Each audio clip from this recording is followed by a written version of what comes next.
আলাইকুম and very good evening. যুক্তরাজ্য সহ পৃথিবীর যে যেখানে বসে এনটিভি ইউরোপের রেগুলার প্রোগ্রাম কমিউনিটি ম্যাটার্স দেখছেন, আপনাদের সবাইকে শুভেচ্ছা সহ স্বাগতম। বরাবরের মতো আজকেও আপনাদের সাথে আছি আমি আদনান পাভেল। আপনারা যারা রেগুলারলি কমিউনিটি ম্যাটার্স দেখেন আপনারা জানেন কমিউনিটি ম্যাটার্স আপনাদের অনুষ্ঠান, আপনাদের নিয়ে অনুষ্ঠান। আমরা সবসময় চেষ্টা করি এই অনুষ্ঠানে এমন সব টপিকে কথা বলতে যা কিনা ব্রিটিশ বাংলাদেশি কমিউনিটি বা বাংলাদেশি কমিউনিটির উপর প্রভাব ফেলছে বা অদূর ভবিষ্যতেও প্রভাব ফেলতে পারে। আজও তার ব্যতিক্রম নয়।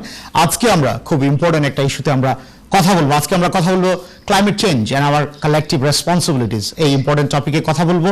এবং আপনারা যারা যুক্তরাজ্যে আছেন আপনারা তো স্কাই 780-তে আমাদেরকে দেখতে পাচ্ছেন। তাছাড়াও কিন্তু ইউরোপের অন্যান্য দেশ থেকে, আমেরিকা থেকে আমাদের সোশ্যাল মিডিয়ার মাধ্যমে, আমাদের ওয়েবসাইটের মাধ্যমে এই অনুষ্ঠান সরাসরি দেখতে পাচ্ছেন।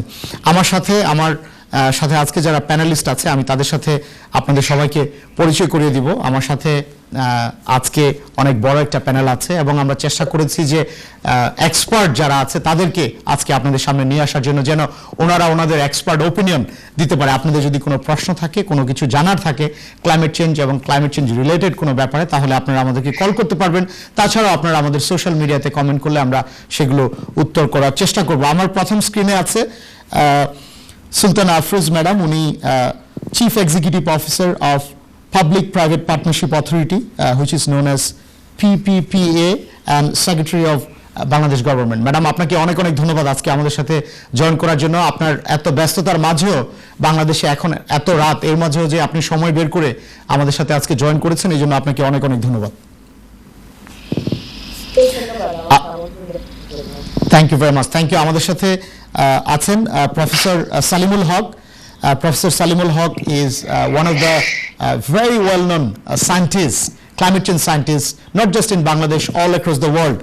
Professor Salimul Haq, উনি Director of the International Center for Climate Change and Development. Professor Salimul Haq, আপনাকে অনেক অনেক ধন্যবাদ আজকে আমাদের সাথে জয়েন করার জন্য। ধন্যবাদ আদনান, আমাকে আমন্ত্রণ জানানোর জন্য। Thank you very much. Thank you. Thank you. আমাদের সাথে আরো জয়েন করেছেন senior scientist and public health expert professor Rajib Chowdhury, university of Exeter, UK. Professor Rajib Chowdhury, আপনাকে অনেক ধন্যবাদ আজকে আমাদের সাথে জয়েন করার জন্য। Thank you very much. Thank you. আমাদের সাথে জয়েন করেছেন তৌফিকুল ইসলাম রিমন। উনি principal planning officer Nottingham city council. জনাব তৌফিকুল ইসলাম রিমন, আপনাকে অনেক ধন্যবাদ আজকে আমাদের সাথে জয়েন করার জন্য। Thank you. আমাদের সাথে আরো জয়েন করেছে Mohammad Nasif. He is co-founder of Student Association of British Bangladeshis. Nasif, thank you so very much for joining us today. Thank you very much. Thank you. We also have Naima Eva Jannat. Naima is another co-founder of Student Association of British Bangladesh. Naima, thank you so very much for joining us today. Thank you. Thank you. And I am not entirely sure whether Ifti Islam has joined us as of yet. I'm here. Can you see me?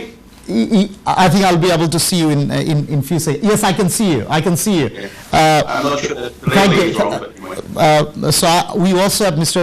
Ifti Islam. Mr. Ifti Islam, he is former managing director of Citigroup London, and he's also a former chief U.S. strategist for Deutsche Bank Securities in London and New York. Mr. Ifti Islam, thank you so very much for joining us today. Thank you.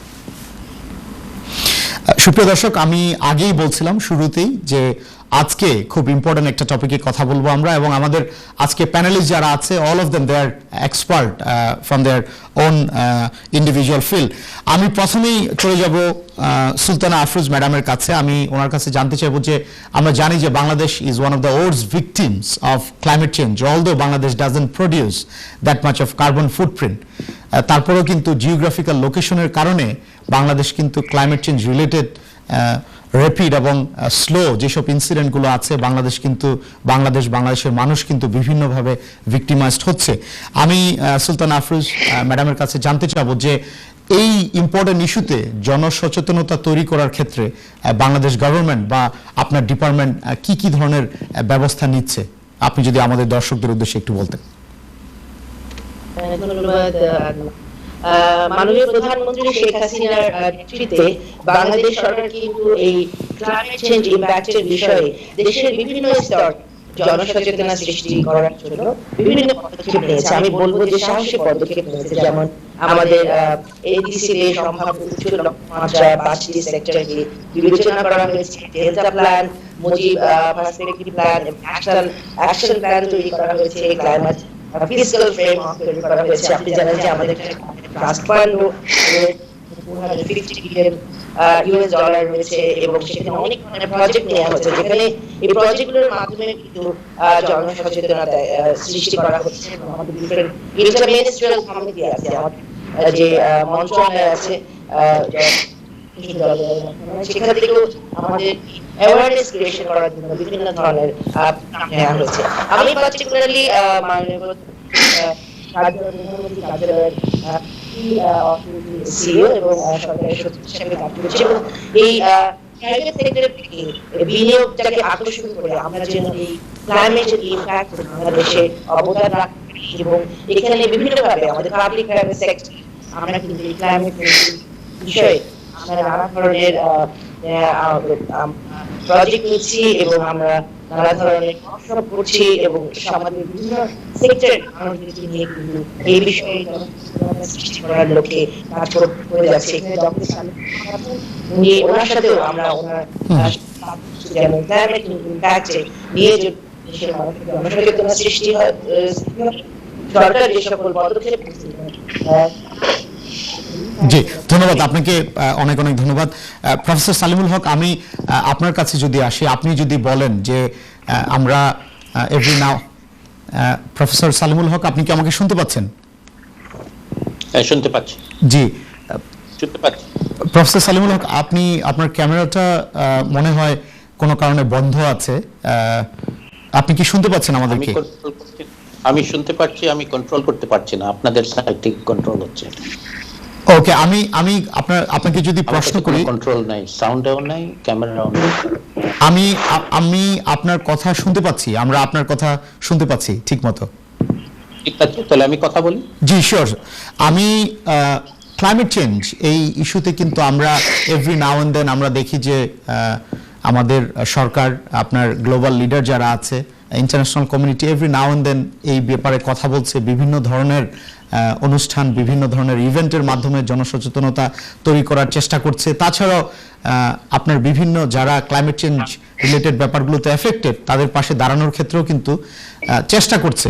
কিন্তু অনেকে এই ব্যাপারটা কিন্তু climate change ব্যাপারটাকে কিন্তু এত গুরুত্ব সহকারে দেখছে না বা এই ব্যাপারটা সম্পর্কে এত কিছু জানে না। আপনি যদি পার্টিকুলারলি বলতেন যে ক্লাইমেট চেঞ্জ বাংলাদেশের প্রেক্ষাপটে ক্লাইমেট চেঞ্জ কিভাবে আমাদের এভরিডে লাইফকে কিভাবে এটা বর্তমানে এটা এফেক্ট ফেলছে এবং নিয়ার ফিউচার ফেলতে পারে, এবং অলসো দ্য সেম টাইম যুক্তরাজ্যের প্রেক্ষাপটে ক্লাইমেট চেঞ্জ কতটা আপনার এফেক্ট ফেলতে পারে, এটার কি রেমিফিকেশন বর্তমানে এবং near future?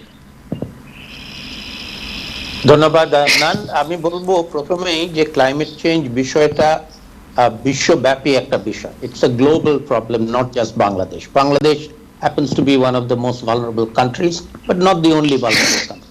It's one of the many countries that are vulnerable.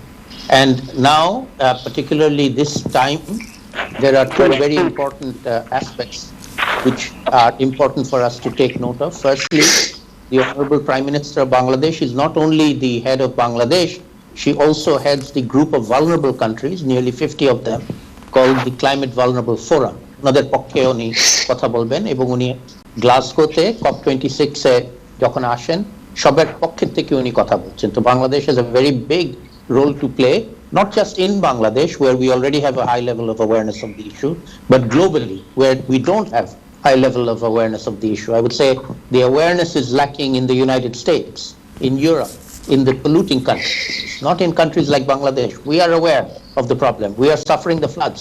We know it when it happens, but the rest of the world isn't. They're just beginning to wake up, and we need to work at the global stage and not just at the Bangladesh stage. বাংলাদেশে অনেক কিছু হচ্ছে, আপনারা সুলতান আহমেদের কাছ থেকে কিছুটা শুনেছেন। বাংলাদেশ সরকার করছে, জনগণ করছে, আমরা একটা হোল অফ সোসাইটি অ্যাপ্রোচে ক্লাইমেট চেঞ্জটাকে মোকাবিলা করতে চেষ্টা করছি। কিন্তু শুধু বাংলাদেশে করলে হবে না, আমাদেরকে পৃথিবী জুড়ে করতে হবে। এবং বিশেষ করে যেহেতু UK is now hosting COP26, কয়েকদিনের মধ্যে শুরু হতে যাচ্ছে গ্লাসগোতে। আমি অলরেডি লন্ডনে চলে আসছি, আগামীকালকে গ্লাসগো যাব। প্রি কপ মিটিংস এর জন্য এবং কপ অ্যাটেন্ড করব। এটা একটা অত্যন্ত গুরুত্বপূর্ণ সম্মেলন, যেখানে বাংলাদেশ একটা বড় রকমের ভূমিকা পালন করতে পারে। আমি আশা করি যে করতে পারবো আমরা। Thank you very much, thank you.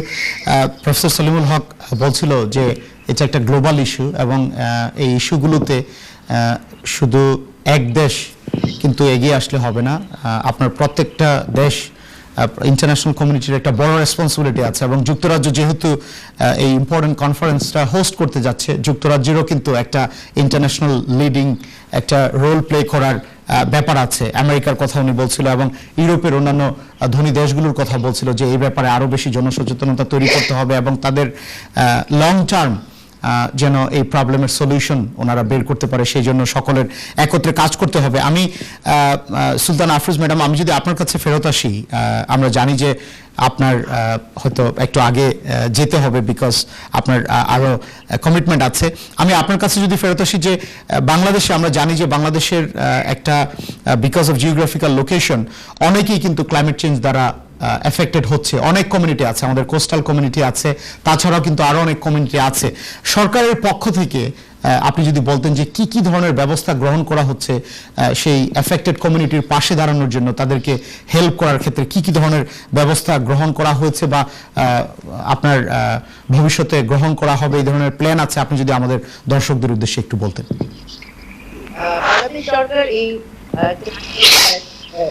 যে কমিউনিটি আছে তাদেরকে সাহায্য করার জন্য নিরলসভাবে কাজ করে যাচ্ছে। আমি আগে উল্লেখ করেছি যে মুজিব প্ল্যানের যে পার্সপেক্টিভ প্ল্যান এবং যে ন্যাপ ন্যাশনাল অ্যাকশন প্ল্যানের মাধ্যমে আমাদের একটা বড় ধরনের পরিকল্পনা নেওয়া হয়েছে এবং লোকালি অ্যাডাপ্টেশন এখনটি মানুষ বাস্তুচ্যুত তাদেরকে যাতে আমরা রিহ্যাবিলিট করতে পারি সেজন্য কিন্তু কাজ করা হচ্ছে এবং সরকারের পক্ষ থেকে এ বিষয়ে প্রায় $2 বিলিয়ন নিজস্ব উন্নয়ন খাত থেকে দেখা হচ্ছে রিহ্যাবিলিটেশন করার জন্য।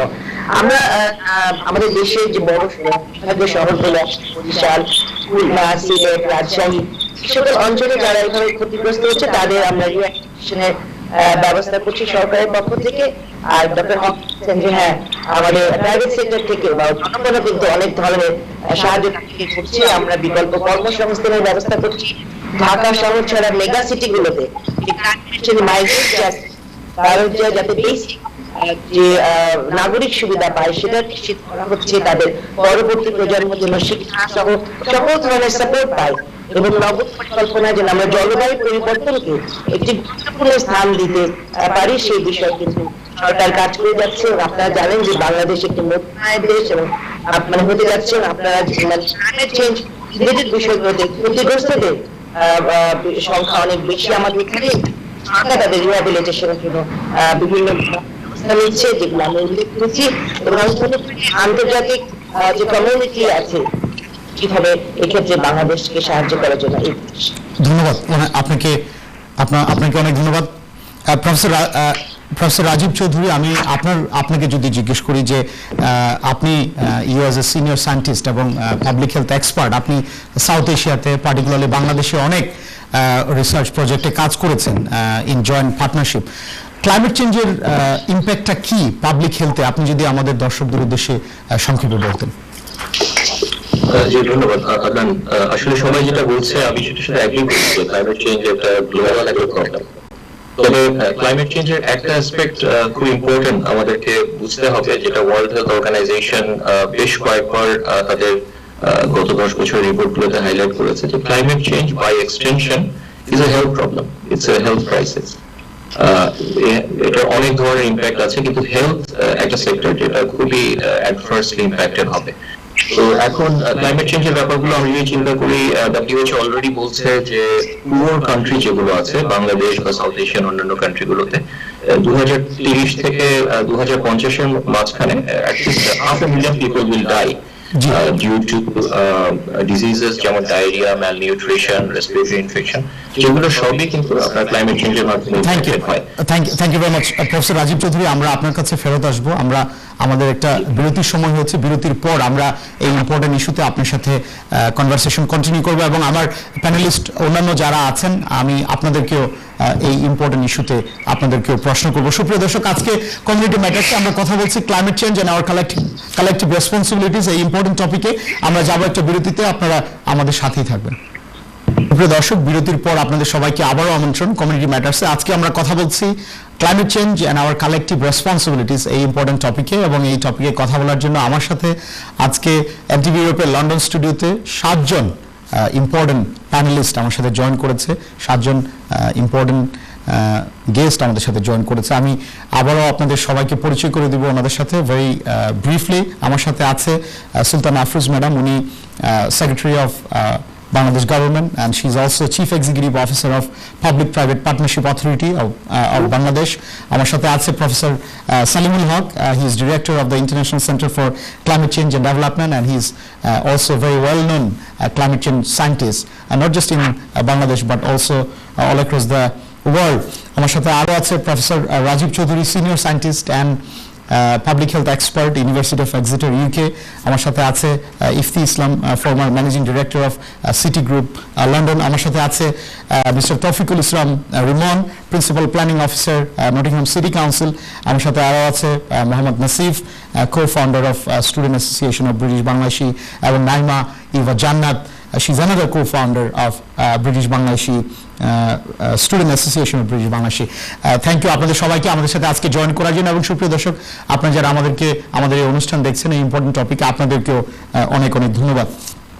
আমি প্রথমেই চলে যাব প্রফেসর রাজীব চৌধুরীর কাছে। প্রফেসর রাজীব চৌধুরী, আপনি আমাদেরকে একটা স্ট্যাটিস্টিক্স দিচ্ছিলেন যে ক্লাইমেট চেঞ্জের ইম্প্যাক্টটা কি পাবলিক হেলথের উপর। অনেকেই মনে করতে পারে যে ক্লাইমেট চেঞ্জ, এটার আবার পাবলিক হেলথের উপর কি ইম্প্যাক্ট কি। আপনি বলছিলেন আপনার অভিজ্ঞতা থেকে, এবং আপনি আমাদেরকে বেশ কিছু স্ট্যাটিস্টিক্সের কথাও বলছিলেন from the perspective of south Asia. আপনি যদি কন্টিনিউ করতেন। জি শিওর। আমি যদি শুধু বাংলাদেশের কথা বলি, যে বাংলাদেশে যেটা ইউএস গভর্নমেন্ট গত বছর একটা এস্টিমেট করেছিল যে অ্যাবাউট 90 মিলিয়ন পিপল বাংলাদেশে, তো that's like about 55% of the whole population, যারা হচ্ছে ক্লাইমেট প্রোন এরিয়াতে বাস করছে। তো এখন এখানে হেলথ ইম্প্যাক্ট দুভাবে হতে পারে। একটা হচ্ছে ডাইরেক্ট একটা হেলথ ইম্প্যাক্ট হতে পারে। আমরা জানি যে ক্লাইমেট চেঞ্জের কারণে এক্সট্রিম ওয়েদার ইভেন্ট যেগুলো, যেমন বন্যা, ঝড়, খরা ইত্যাদি, এই জিনিসগুলো আরো বেড়ে যাবে, এবং সেই জিনিসগুলো একটা ডাইরেক্ট একটা ইম্প্যাক্ট আছে। যেমন এক্সট্রিম ওয়েদার ইভেন্টে আমরা ইউকেতেও দেখেছি যে যখন খুব বেশি গরম হয়ে যায় বা খুব বেশি ঠান্ডা হয়ে যায়, ভালনারেবল পপুলেশন যারা, যেমন বয়স্ক, তাদের কিন্তু মৃত্যুর হার বেড়ে যায়। তো এটা হচ্ছে একটা ডাইরেক্ট ইম্প্যাক্ট। এবং ইনডাইরেক্ট আমরা ইম্প্যাক্ট যদি চিন্তা করি, যে WHO যেমন বলছে যে ক্লাইমেট চেঞ্জ এমন একটা জিনিস, এটা আপনার হেলথে যে সমস্ত কি ডিটারমিনেন্টস আছে, যেমন হলো সেফ ড্রিঙ্কিং ওয়াটার, অথবা হচ্ছে ফুড অ্যাভেলেবিলিটি, অথবা হচ্ছে শেল্টার, অপটিমাল শেল্টার, সেই হেলথের যে ডিটারমিনেন্ট গুলো, সেগুলো ক্লাইমেট চেঞ্জও কিন্তু ইম্প্যাক্ট করছে। তো ক্লাইমেট চেঞ্জ যখন এই কমন ডিটারমিনেন্ট গুলোকে ইম্প্যাক্ট করবে, তখন এটা ইম্প্যাক্ট হবে হচ্ছে নিউট্রিশনাল ডিসঅর্ডার বাড়বে, আপনার ইনফেকশাস ডিজিজ বাড়বে, রেসপিরেটরি ডিস্ট্রেস বাড়বে। তো সেই জন্য আমরা ডাইরেক্ট এবং ইনডাইরেক্ট দু ধরনের পাবলিক হেলথ ইম্প্যাক্টই কিন্তু আমরা দেখি ক্লাইমেট চেঞ্জের জন্য। Thank you very much, thank you.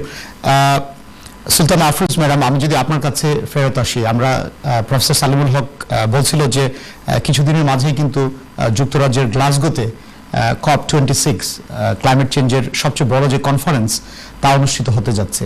আপনি বাংলাদেশের পক্ষ থেকে, আমি জানি যে আপনি ছাড়াও আরো অনেকেই কিন্তু এই ইম্পর্টেন্ট কনফারেন্সে আপনারা জয়েন করবেন। আপনার এক্সপেকটেশনটা কি এই COP26-এ? আপনি কি এক্সপেক্ট করছেন যে আমরা কি ধরনের সিদ্ধান্ত নিলে আমাদের সকলের জন্য ভালো হবে in terms of climate change adaptation or resilience plan, বা এই ইম্পর্টেন্ট ইস্যুতে, এই বৈশ্বিক ইম্পর্টেন্ট ইস্যুতে কিভাবে আমরা সকলে একসাথে কাজ করতে পারি? আপনার কাছে কি মনে হয়, আপনার কি এক্সপেকটেশন এই COP26 কনফারেন্স থেকে?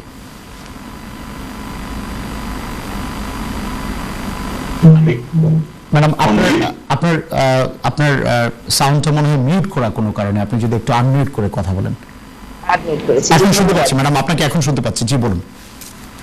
যেটা বলছিলাম যে আমরা যেহেতু এই সম্মেলনে সবাই যোগদান করব, এবং এটা একটা গ্লোবাল ক্রাইসিস নিয়ে আমরা সবাই একসাথে হব, এবং এটা সমাধানটা যেন আমরা সবাই একমত হতে পারি, শুধুমাত্র বসার জন্য নয়, শুধু আলোচনা করবার জন্য নয়, কিন্তু সত্যিকার অর্থে এর ইম্প্যাক্টের বিষয়ে যে আমরা যেটি আশা করছি যে সমাধানগুলো, সেগুলোর জন্য আমরা অবশ্যই এই ক্রাইসিস ম্যানেজমেন্টে যেটা করতে চাচ্ছি সেটার জন্য আমরা একমত হতে পারি।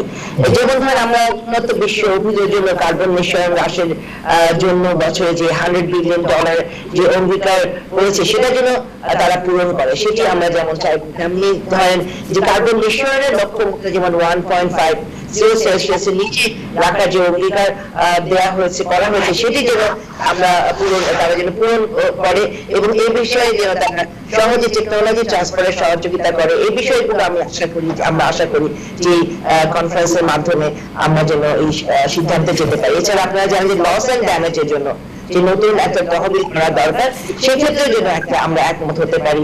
এবং আমরা এখানে তো অবশ্যই আমি আপনাকে সেদিন বলছিলাম যে আমি আমার দেশ থেকে তো অবশ্যই রিপ্রেজেন্ট করবো। এছাড়া আপনাদের ব্রিটেনের অর্থমন্ত্রী কিন্তু আমাকে একটা পার্সোনালি ইনভাইটেশন করেছে যে আমরা ফাইন্যান্স ডেতে যেন আমরা কথা বলতে পারি ফাইন্যান্সের বিষয়ে। এই যে আমরা ক্লাইমেট চেঞ্জ কাজ করছি, এই ফাইন্যান্সের বিষয়ে যেন আমরা কথা বলতে পারি, সেখানেও যেন ওয়ার্ল্ড লিডার যারা আসবেন বা ফাইন্যান্সের কথা বলবেন, আমরা সেখানেও যেন একমত হতে পারি কমব্যাটিং এই climate change impact for the people, for the country. সেক্ষেত্রে যেন আমরা সবাই মিলে একসাথে কাজ করতে পারি। এই বিষয়গুলোই আমার চাওয়া। এবং আমি যেহেতু পাবলিক পার্টনারশিপে কাজ করছি, সেখানে এই মডেলটাকে কাজে লাগিয়ে জন্য আমরা প্রাইভেট ফাইন্যান্সকে দেশে এনে আমরা ক্লাইমেট চেঞ্জ কমব্যাটিং এর হস্তে কাজ করতে পারি, সেটি আমি আশা করব। Thank you very much, thank you. আপনি বলছিলেন যে আপনার গ্রিন ইকোনমির কথা বলছিলেন এবং সেইখানে কি ধরনের অপরচুনিটি ভবিষ্যতে ক্রিয়েট হতে পারে, পার্টিকুলারলি ফিনান্সিয়াল আসপেক্টগুলো গুরুত্ব দেওয়া হবে। এই জন্য আপনি বলছিলেন যে chancellor of Exchequer Rishi Sunak উনিও আপনাদেরকে দাওয়াত দিয়েছে হয়তোবা এই ব্যাপারে আরো ফার্দার যেন প্ল্যান প্রোগ্রাম হয়, কথা হয়, সেই ব্যাপারে কথা বলবে। Coming to finance, coming to the financial ramification of climate change এবং এটা ট্রেড এবং ইনভেস্টমেন্টের উপর কি ধরনের ইম্প্যাক্ট, আমাদের সাথে ইফতি ইসলাম আমাদের সাথে আছে। Mister Ifti Islam, if I may ask you that what are the ramifications of climate change and climate change related event on trade and investment? আপনি যদি আমাদের দর্শকদের উদ্দেশ্যে একটু বলতেন, mister Ifti Islam. Thank you. The impact of climate change on trade investment is massive. It's the biggest macro impact of anything in our lifetimes. One estimate is that if we don't do anything, the effects of climate change will cut global GDP from 11 to 14% by 2050, which is $23 trillion.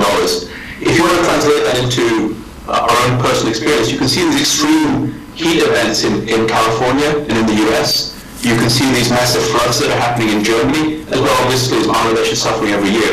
So now there's actually no avoiding the impacts of climate change. It's with us now. So on the negative side, the impact is massive. On the positive side, I think that climate change is also the largest economic opportunity of our lifetimes as well.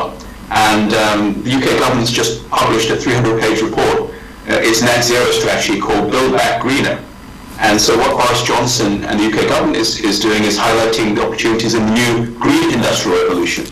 And I'm very pleased that Sultan Afroz, Madam, of the PPP authorities there, because I think the key thing is for the public and private sectors to work together.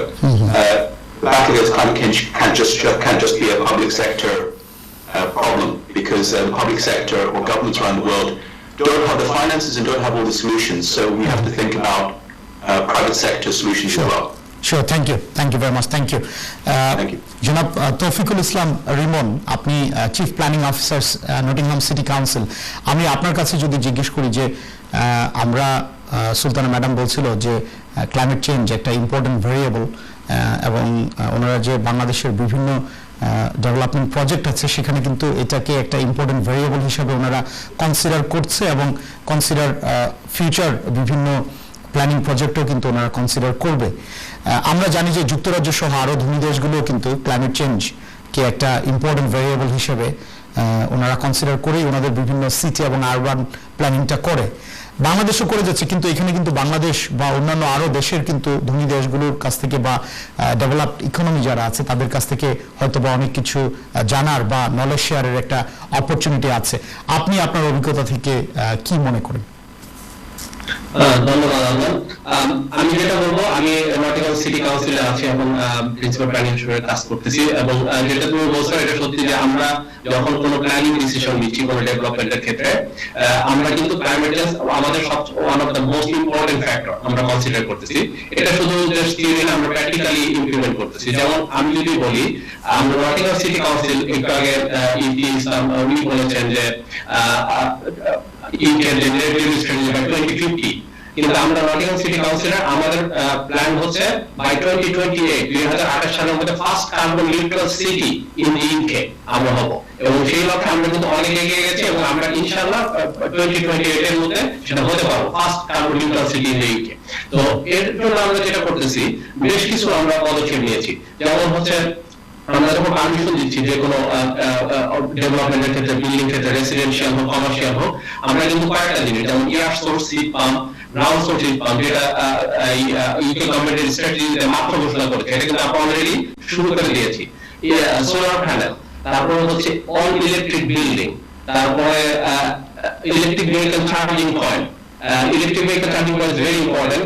আমরা যে কোনো development যখন permission দিচ্ছি আর নতুন এখন আমরা কিন্তু make sure করতেছি যে all the development should have electric vehicle charging point, এবং অবশ্যই ইউকে গভর্নমেন্টের স্ট্র্যাটেজি এটা অনেকেই জানে যে 2030 সালের মধ্যে এখানে সব ভেহিকল হবে ইলেকট্রিক ভেহিকল, এবং সেটার জন্য যে ইনফ্রাস্ট্রাকচার দরকার সেটা হচ্ছে ইলেকট্রিক ভেহিকল চার্জিং পয়েন্ট। তো সেটা কিন্তু আমরা এনশিওর করতেছি। এখানে বাংলাদেশের বা মধ্যমায়ের দেশ বা স্বল্পোন্নত দেশ বা ডেভেলপিং ইকোনমি যারা আছে তাদের এখানে নলেজ শেয়ারের কি অপরচুনিটি আছে, বা আপনারা কিভাবে তাদের সাথেও এই নটিংহাম সিটি কাউন্সিল যেসব ব্যবস্থা গ্রহণ করছে, আমি মনে করি যে এটা ইউকের অন্যান্য এরিয়ারও কিন্তু আপনাদের কাছ থেকে অনেক কিছু শেখার আছে। বাট যারা ক্লাইমেট চেঞ্জ এফেক্টেড কান্ট্রিজ, সেইখানে আপনারা ইন্টারন্যাশনাল কমিউনিটির কাছে কিভাবে আপনাদের নলেজটা শেয়ার করতে পারেন, যদি একটু বলতেন।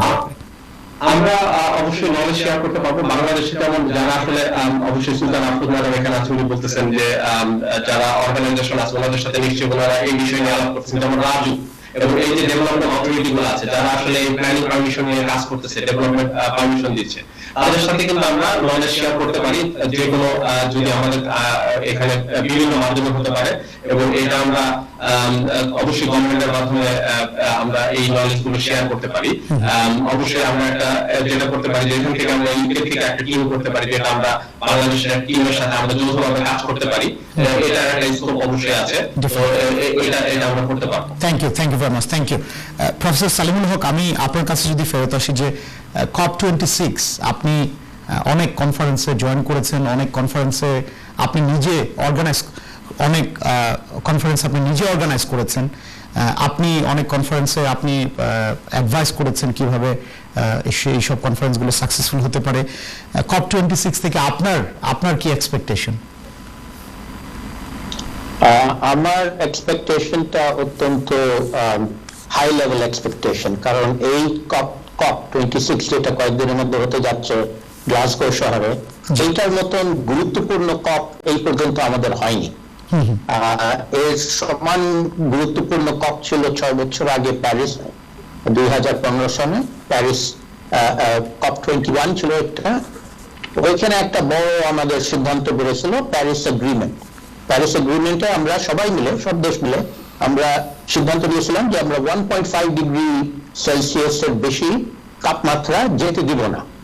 দ্বিতীয়ত ধনী দেশরা বলেছিল, যেটা সুলতান আফরোজ উল্লেখ করেছেন, যে তারা $100 বিলিয়ন প্রতি বছর গরিব দেশদেরকে দিবে ক্লাইমেট চেঞ্জ ট্যাকল করার জন্য।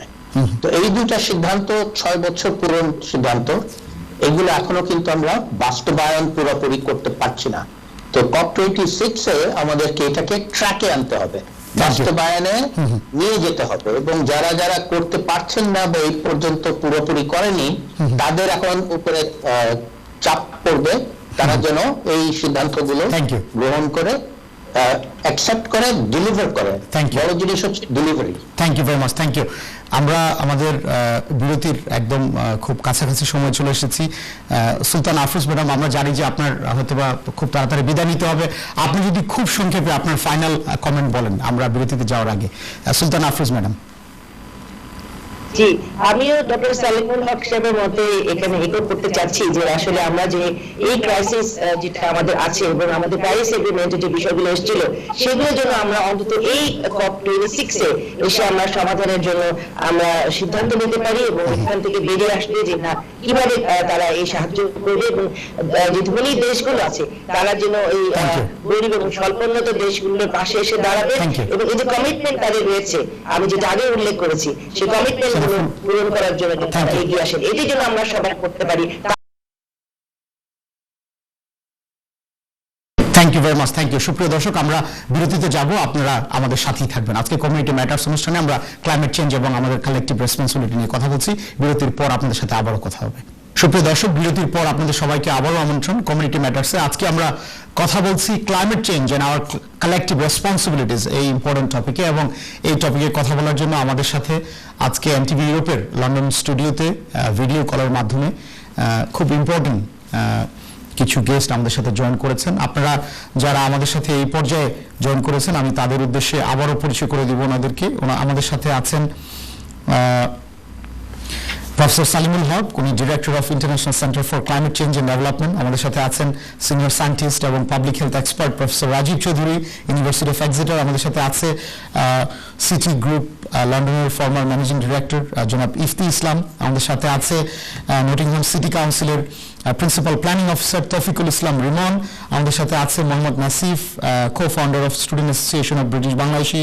আমাদের সাথে আরও আছে নাইমা ইভাজ জান্নাত, co-founder of Student Association of British Bangladeshi। আপনাদেরকে অনেক অনেক ধন্যবাদ আমাদের সাথে জয়েন করার জন্য। আমাদের সাথে এতক্ষণ পর্যন্ত সুলতান আফরোজ ম্যাডামও ছিলেন, উনি ঢাকা থেকে জয়েন করেছেন। আপনারা জানেন যে ঢাকাতে এখন অনেক রাত এবং আগামীকাল সকালে ওনার বেশ কিছু ইম্পর্টেন্ট কমিটমেন্ট আছে, এই জন্য ম্যাডাম আমাদের কাছ থেকে বিদায় নিয়েছেন।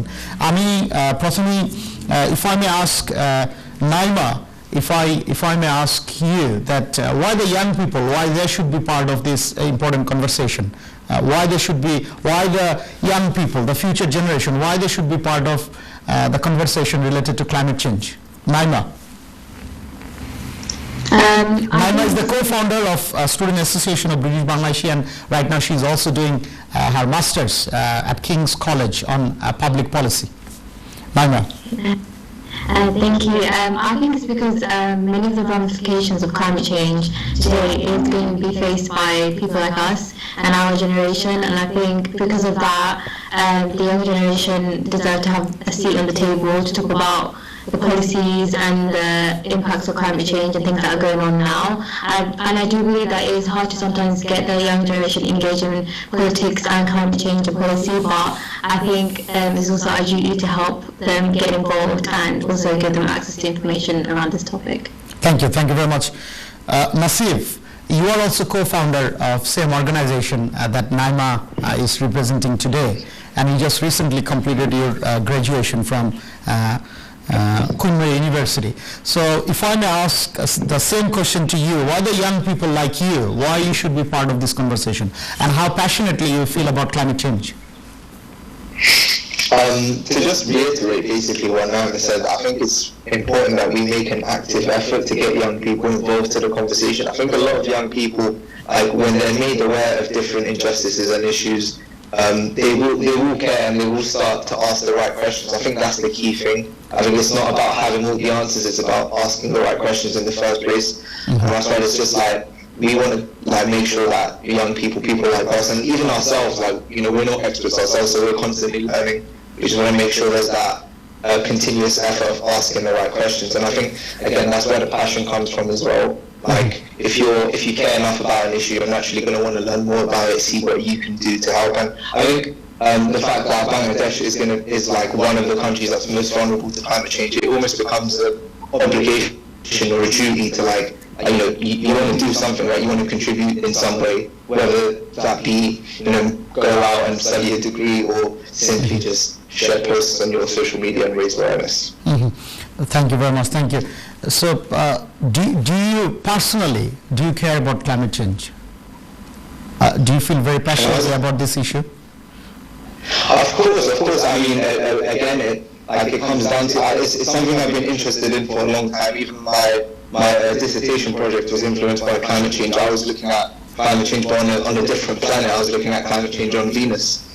And it's something I would like to continue studying and learning about. Like I said, I'm not an expert. I mean, one day I would like to get to the stage of Professor Salman Haq, but I'm still learning. And again, like Bangladesh, I was born in Bangladesh. I came over here when I was a baby, but I still have that connection, and I know I want to contribute to the fight against climate change. Thank you very much. It's good to hear that you care about those vulnerable communities, those who are suffering, those who have been affected by climate change and climate change related event. Thank you, Nasif. Thank you once again. Professor Rajib Choudhury, আমি আপনার কাছে যদি ফেরত আসি, আপনি বলছিলেন যে climate চেঞ্জের যে ইম্প্যাক্ট পাবলিক হেলথের উপর সেটা কিন্তু কোয়াইট সিগনিফিক্যান্ট। যুক্তরাজ্য বা ধনী দেশগুলোর প্রেক্ষাপটেও কি ক্লাইমেট চেঞ্জ বা ক্লাইমেট চেঞ্জ রিলেটেড ইভেন্টগুলো পাবলিক হেলথের ক্ষেত্রে ফার্দার কোনো ধরনের ইস্যু ক্রিয়েট করতে পারে, বা আপনার ন্যাশনাল হেলথ সার্ভিস বা যারা সিনিয়র সায়েন্টিস্ট আছে should they be more concern about climate change and its impact on public health in the developed countries like UK or USA or other rich European countries? Just before responding to your question, may I just add something, Sure. From what I've heard from the younger colleagues. I think it's extremely important, and I just want to give an example that when the Paris Climate Agreement was signed by John Kerry, the Vice President of the US, he actually took his granddaughter with him, to sign that agreement. Because it's extremely important that those are going to be the directly affected population and the generation, and they should be the part of this. So I really, admire inclusion of these younger colleagues here. So just going back to your question, Adnan, I work for University of Exeter. Among our Exeter University, there is this very leading European Center for Environment. আমরা যেটা দেখছি ইউকেতে যে this is not only a problem of low and middle income countries, it's worldwide problem, and UK would also be affected by this problem. So for example, there has been estimations that extreme temperature events will kill more people during the winter times. There will be heat related deaths which would increase by about 20,000 extra cases per year. At the same time, আমরা জানি যে UK একটা island, so you have these low-lying coastal areas, এবং সেখানে rise in sea level will lead to a number of different problems. আমরা বাংলাদেশে দেখেছি যে salt water intrusion, for example, how that leads to hypertension. আমরা একই ধরনের pattern of changing in disease dynamics we also expect in countries such as the UK. Air pollution is going up in the UK, just like many other parts of the world. Things like ozone, for example, how that can increase chances of a whole range of respiratory illnesses. যত বেশি sunny হবে সেখানে number of, for example, skin cancer will go up. That is something is going to create extra pressure on the health system of the NHS. Mental health is getting worse. It will probably would be more impacted because climate change will disproportionately impact people who are in more kind of vulnerable, disadvantaged setting. So again, যদিও UK health system is strong, কিন্তু I think this climate change related health outcomes will create extra pressure. As a result, এখন UK, for example, চিন্তা করছে যে কিভাবে how we can design programs that will have co-benefit for a number of diseases. So creating more kind of horizontal programs rather than the vertical programs that we see in many low and middle income countries. So yeah, waterborne disease, another key example that will go up. Infections were generally controlled in settings like the UK in the past, but আমরা expect করছি যে this will significantly go up in the affluent settings like the UK. Thank you very much. Thank you. তো আমার মনে হয় যে আপনি বলছিলেন যে যদিও some countries they will be affected disproportionately, but এটার ইম্প্যাক্টটা কিন্তু সকলের উপর আসবে। হেলথ সিস্টেম যত ভালোই হোক না কেন আমাদের সকলের কিন্তু সচেতন হওয়া উচিত, এবং ধনী দেশগুলোর সরকার যারা আছে, গভর্নমেন্ট এবং লিডার যারা আছে, they need to give much more priority to this important issue. Thank you so very much, Professor Rajib Choudhury. Mr. Ifti Islam, if I come back to you, you have highlighted about green economy. You mentioned that there is huge prospect about green economy. আপনি যদি বলতেন আমাদের দর্শকদের উদ্দেশ্যে what are the prospects of green economy, not just in the UK but all across the world? What is the prospect of it? I mean, too many people they are interested about it. Many people they are quite concerned that if we are transferring everything from fossil fuel to renewables, how this will impact the job, how this will impact the businesses. But you mentioned about green economy, you mentioned about opportunities as well. So if you could kindly highlight the future of green economy from the perspective of UK and also globally. Yeah, sure. I'm also the co-founder and the CEO of an organization called Pathfinder. And we're an entrepreneurship platform in the UK. We have more than 200 members. And we're engaging in the leveling up agenda in the UK. And we're trying to integrate the green revolution into the leveling up or reducing inequalities in the UK. Specifically, we are starting a conversation with different councils and regions about creating green growth clusters. So clean tech or green growth clusters in the UK. And a similar concept we believe can actually be extended to Bangladesh as well. What does that mean specifically?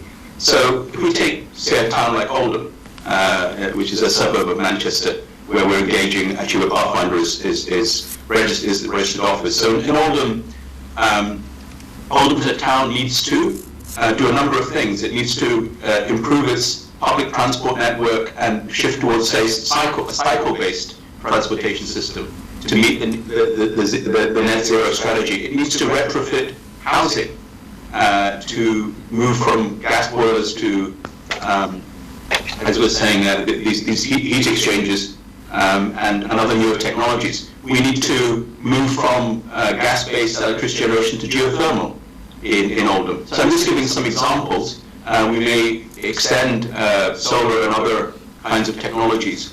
Even smart meters in the home, and smart grids in the city. So that's just a town like Oldham. Sure. Now, all those things, that forms a clean tech growth cluster.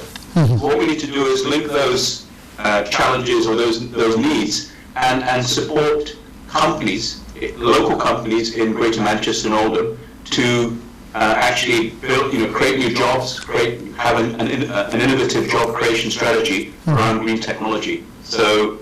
And lastly, I was going to say is on green growth clusters. I also think that maybe we can talk about it again later. But I think that just giving $100 billion to developing countries is insufficient. Insufficient not just in terms of the scale of financing, but actually for countries like Bangladesh, they may not have the technical skills to implement climate change, whether it's in mitigation, adaptation, zero carbon. So the UK should be partnering with Bangladesh to also have knowledge and skills transfer, so potentially creating joint climate change innovation centers between the UK and Bangladesh. Thank you. Thank you very much. Thank you. Professor Salimul Haq, আমি আপনার কাছে যদি ফেরত আসি যে যুক্তরাজ্যে যারা বাংলাদেশি বসবাস করে বা ইউরোপের বিভিন্ন দেশে যারা বাংলাদেশি আছে, ওনারা মনে করতে পারে যে ক্লাইমেট চেঞ্জ তো আমাদের এখানে খুব একটা বেশি ইম্প্যাক্ট ফেলছে না।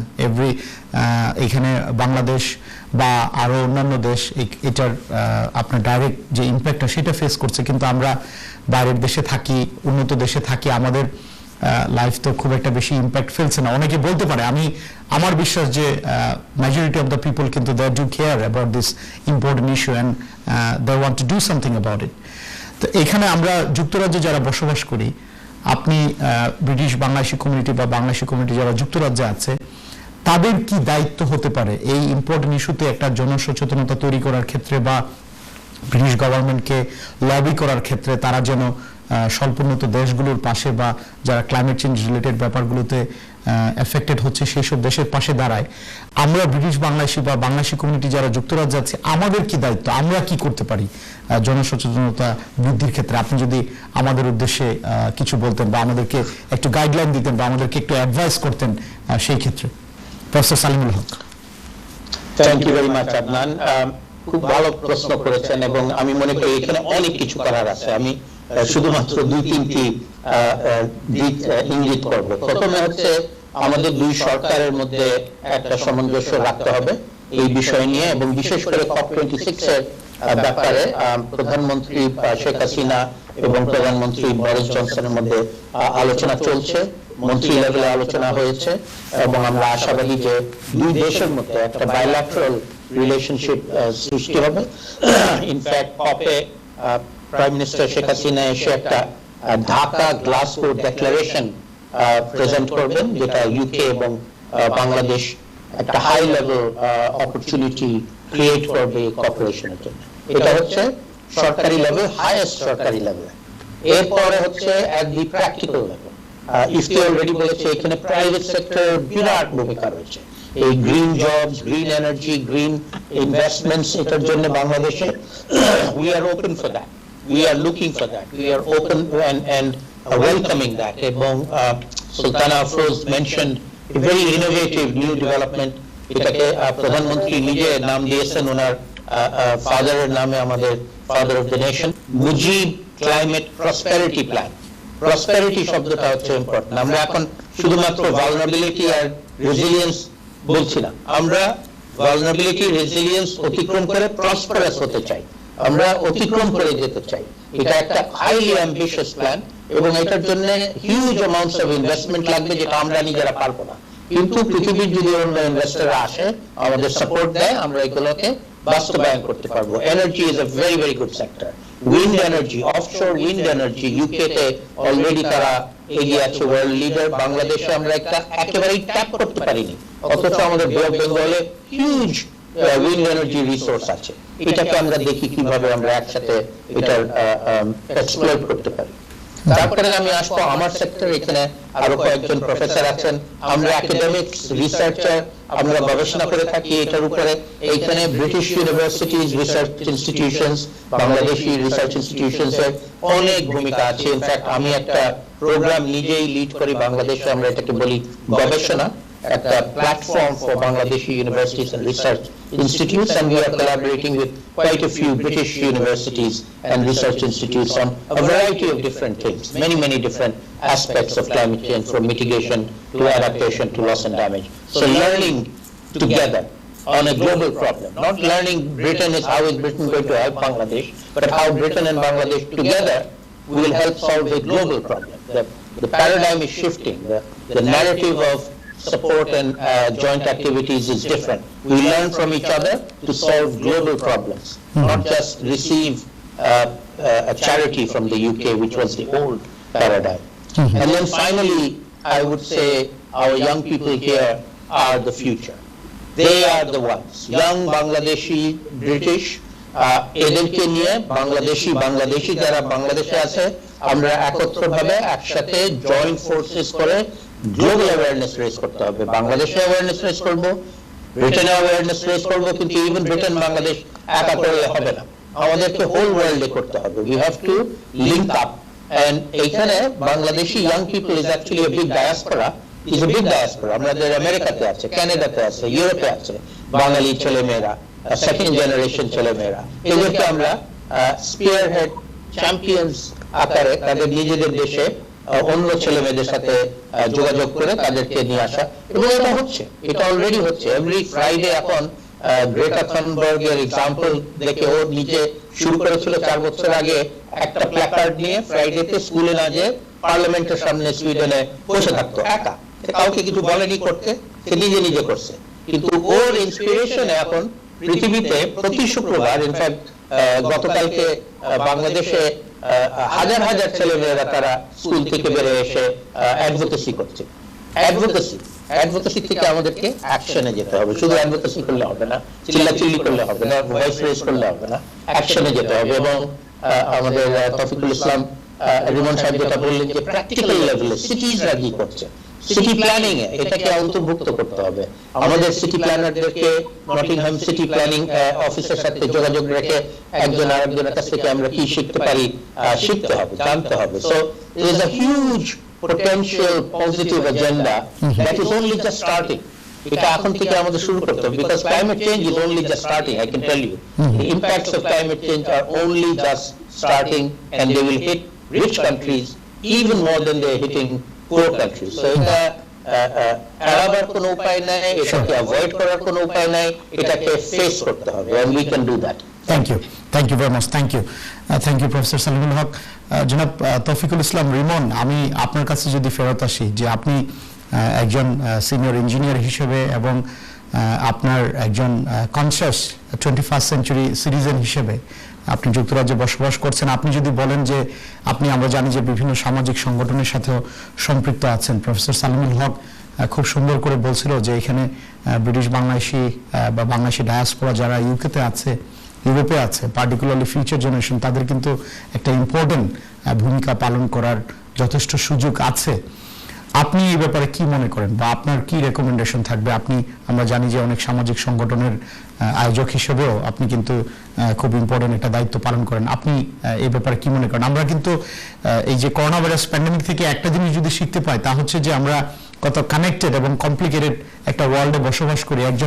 একজনের সাথে আরেকজনের যে কতটা নির্ভরশীলতা, এটা কিন্তু এই করোনা ভাইরাস প্যান্ডেমিক আমাদেরকে শিখিয়ে দিয়ে গিয়েছে। তো ক্লাইমেট চেঞ্জও কিন্তু এরকম একটা বৈশ্বিক সমস্যা, এটা একটা গ্লোবাল ইস্যু। সেই ক্ষেত্রে প্র্যাকটিক্যালি আমরা কি করতে পারি? জনাব তৌফিকুল ইসলাম রিমন। ওকে, ধন্যবাদ আদনান। আসলে যেটা সালিমুল হক স্যার বলছিলেন যে এই ক্লাইমেট চেঞ্জের কারণে কিন্তু আমরা বলি যে হ্যাঁ বাংলাদেশ এফেক্টেড হচ্ছে, because Bangladesh is developing countries, poor countries আমরা বলতেছি, কিন্তু আমরা যারা ইউকেতে আছি বা ডেভেলপ কান্ট্রিজে আছি, তাদের কিন্তু রিস্কটা অনেক বেশি, স্টিল অনেক বেশি। এবং সেই জন্য যেটা তুমি যে পয়েন্টটা বলতেছিলা যে এই যে করোনা ভাইরাসের সময় এখনো আমরা যারা এখানে বসবাস করতেছি যুক্তরাজ্যে, আমাদের যে কমিউনিটি, বাংলাদেশি কমিউনিটি বা আমাদের যে এথনিক মাইনরিটি কমিউনিটি বা এশিয়ান কমিউনিটি, আমরা কিন্তু এখন এই ক্লাইমেট চেঞ্জের ইম্প্যাক্টের সময় আমরা খুব বেশি আওয়ার না। আমরা বলতেছি থিওরিটিক্যালি অনেক জায়গায় বলতেছি হ্যাঁ জলবায়ু পরিবর্তন, ক্লাইমেট চেঞ্জ, কিন্তু আসলে আমরা কি করতে পারি? এই কারণে আমাদের এখানে কিন্তু অনেক সংগঠন আছে, যেমন এই করোনা ভাইরাসের যেমন যুক্তরাজ্যে টিকার ক্ষেত্রে হয়েছে, অনেকে টিকা নিতে আগ্রহী ছিল না, কিন্তু কি হয়েছে আমাদের মসজিদগুলো, মাদ্রাসাগুলো বা আমাদের যে অর্গানাইজেশনগুলো আছে, তারা কিন্তু এগিয়ে এসে একটা কমিউনিটি অ্যাক্টিভিটি, একটা ক্যাম্পেইন করেছে যে না, এইটা যদি টিকাটা না তাহলে কোনো ক্ষতি নেই, ইসলামিক দিক থেকে খুব যে কোনো দিক।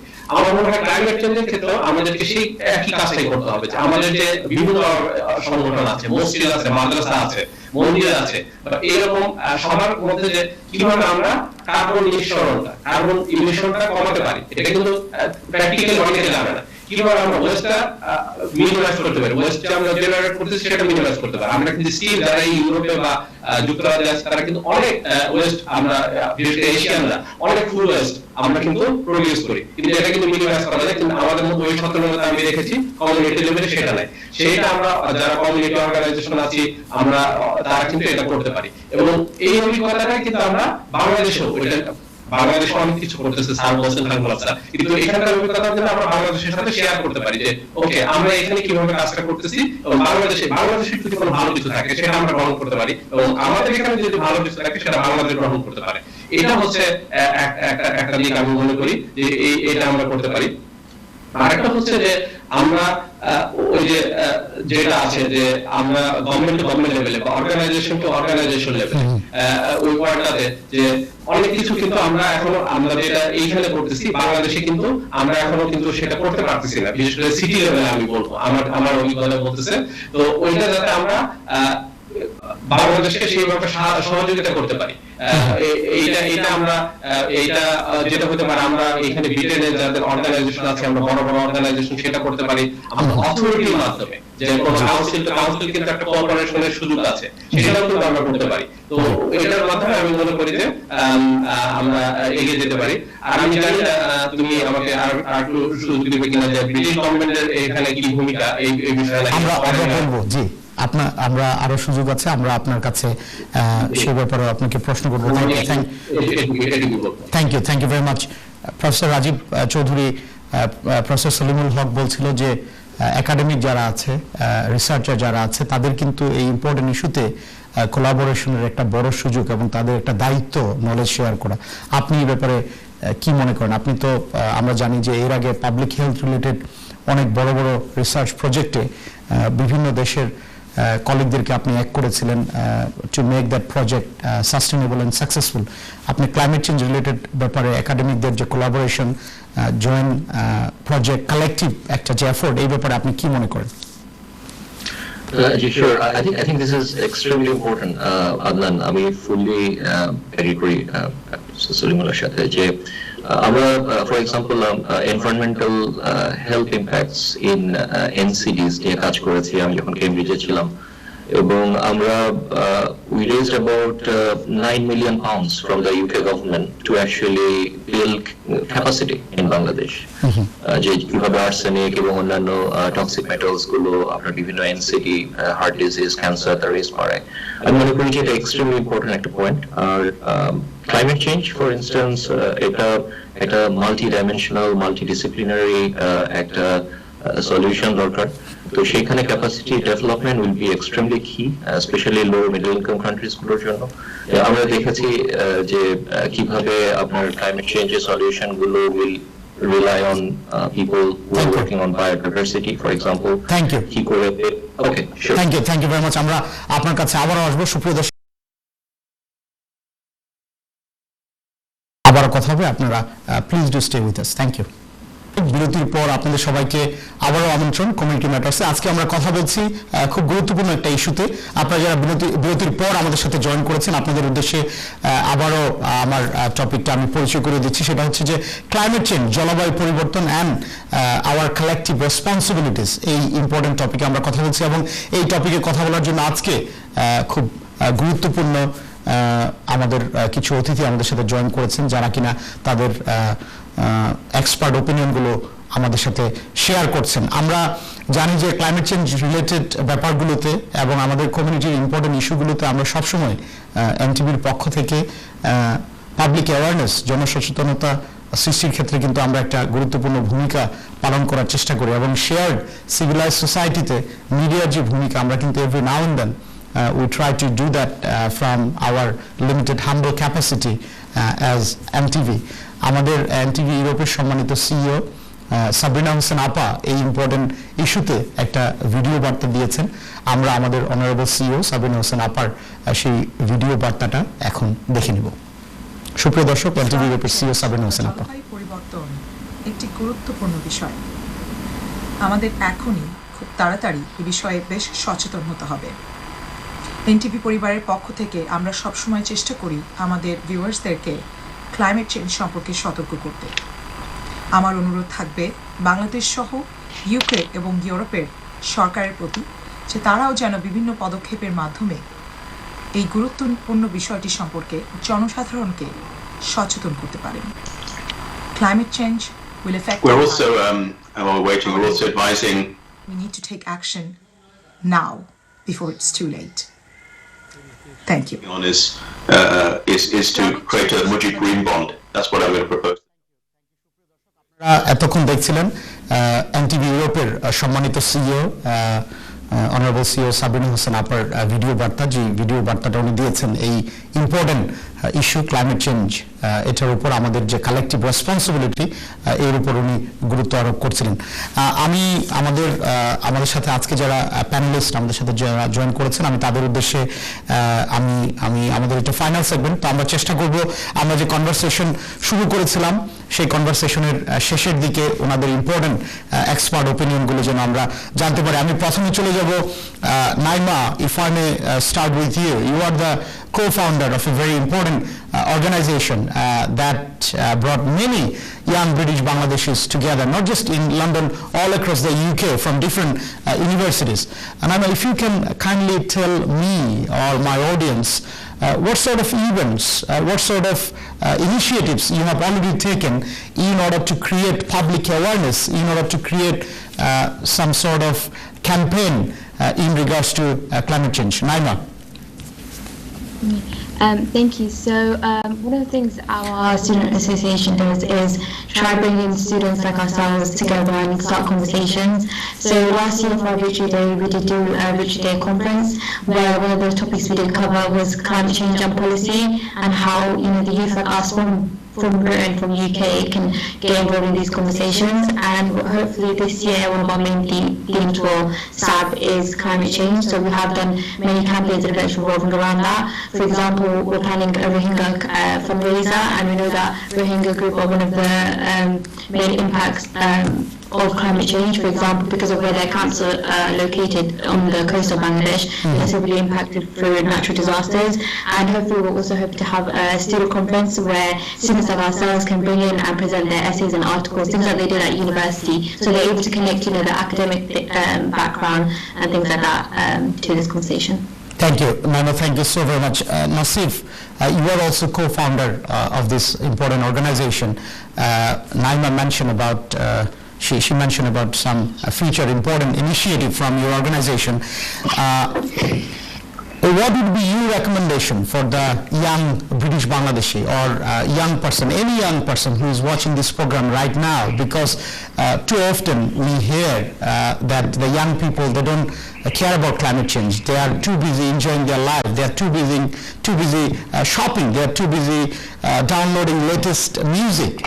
So many people, I know Professor Salimul Haq has mentioned that the young people, they are really concerned. They are doing really good campaign. But every now and then we see that there is a group of people, the group of young people, they are not too much bothered about this important issue. What would be your recommendation for the younger generation, British Bangladeshi younger generation, not just in the UK, all across Europe or all across the world? What would be your recommendation, or what would you say to them? I think the recommendation I'd give, it wouldn't be necessarily directly to them, it would be how can we get them more engaged. So my recommendation would be to raise awareness about climate change in a way where they understand that this is an issue that affects them. Oftentimes, like when they talk about climate change in school, it becomes a very academic thing and they can't connect it properly because they always see it as a case study. Oh, this is happening somewhere far away from me, this isn't affecting me. And to be fair, that's not just an issue with young people, I think that's an issue with like grown-ups as well, adults as well. I think when you are so focused on your daily issues, it becomes difficult to focus on climate change and it's easy to distract yourself.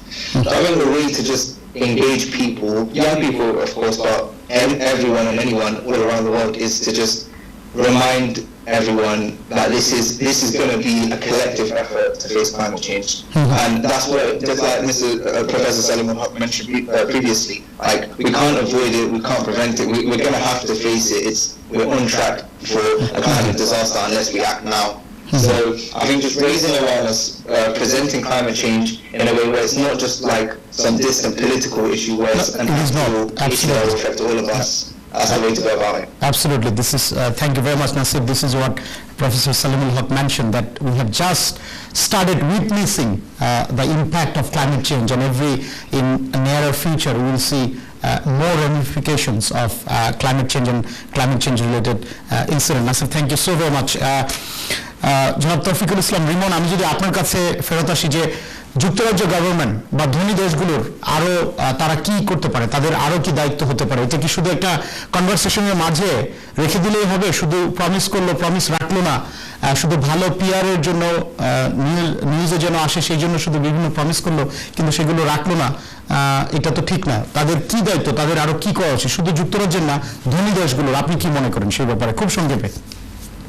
আচ্ছা, আমি যেটা বলবো যে আসলে যুক্তরাজ্য কিছু করতেছে এটা না, যুক্তরাজ্য হচ্ছে একটু আগে আমি মেনশন করেছি যে 2050 মধ্যে যে নেট জিরো স্ট্র্যাটেজি, সেটা যুক্তরাজ্য ইন ল, যুক্তরাজ্য is the only country who made it in law করেছে যে among the G7 countries and G20 countries যুক্তরাজ্য একমাত্র যে লর মধ্যে আছে যে আমরা 2050 মধ্যে নেট জিরো আমরা অর্জন করব।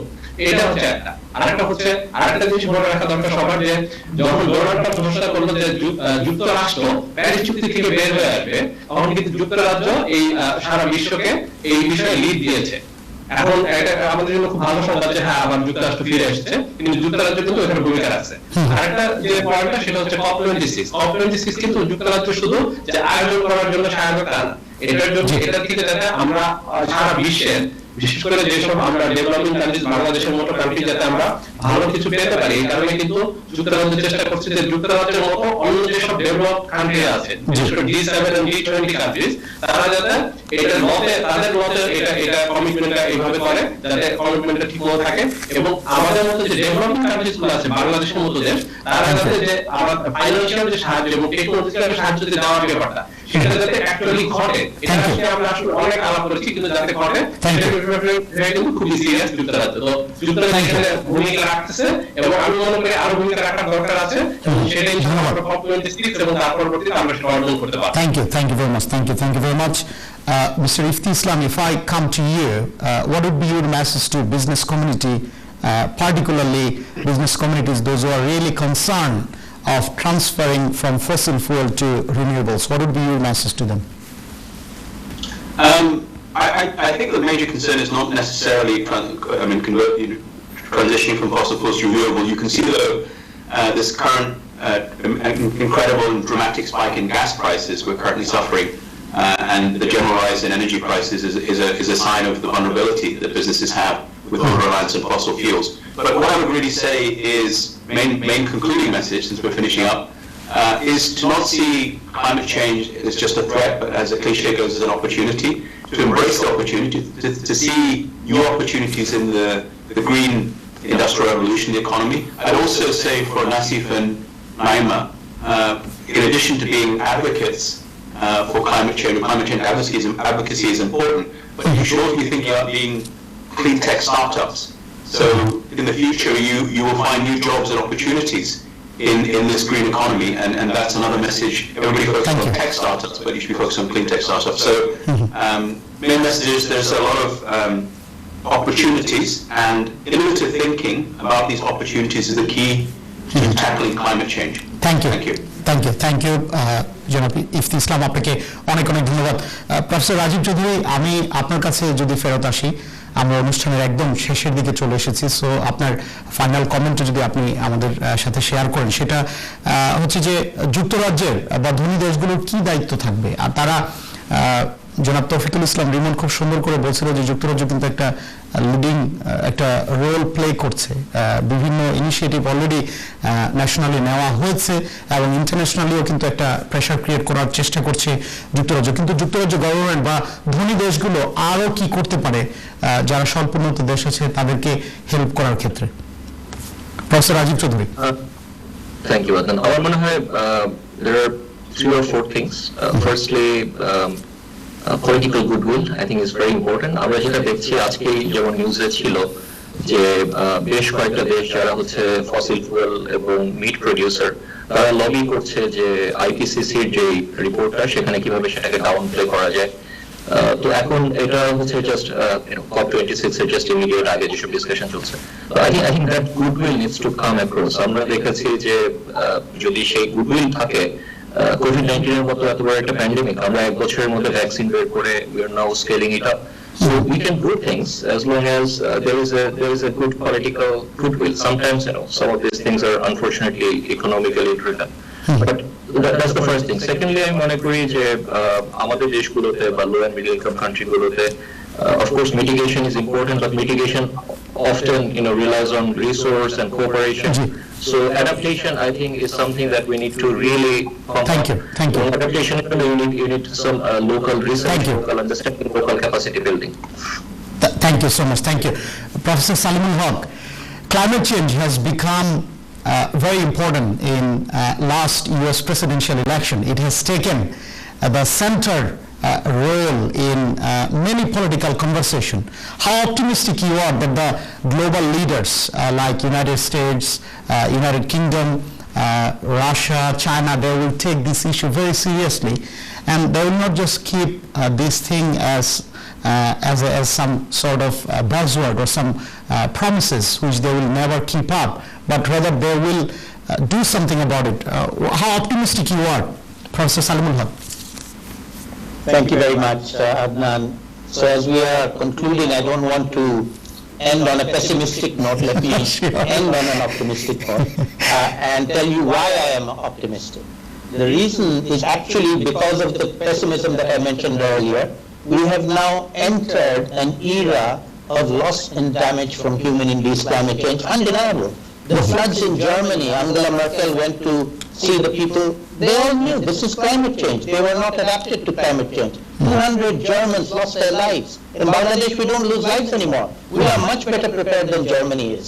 In the United States, when Hurricane Ida hit Louisiana, it traveled all the way up to New York and New Jersey. It flooded the subway in New York. It killed more than 50 people in New Jersey and New York. President Biden went up there and he said, this is climate change. It's happening.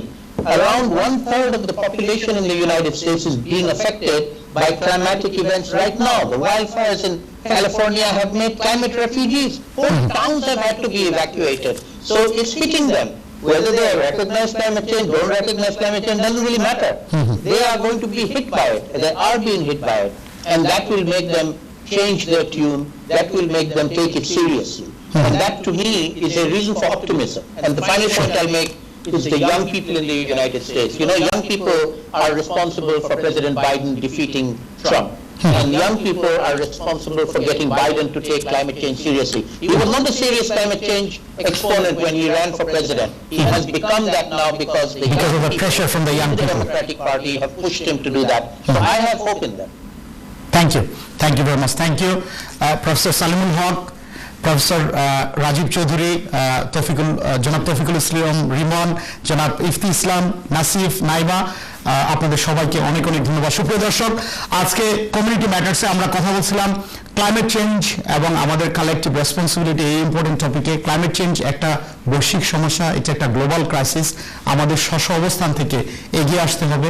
আমরা জনসচেতনতা তৈরি করার ক্ষেত্রে, আমাদের গভর্নমেন্টকে lobby করার ক্ষেত্রে, international community যেন একজন আরেকজনকে হেল্প করে, আমরা সেই আশাই করব। আমরা একটা সুখী, শান্তিময় এবং একটা সমৃদ্ধিশীল একটা ভবিষ্যৎ হবে, আমরা সেই আশাই করব। আপনারা যে যেখানে থাকুন, ভালো থাকুন, সুস্থ থাকুন। আপনাদের সাথে আবারও দেখা হবে। সেই পর্যন্ত thank you and take care. Thank you. Bye-bye.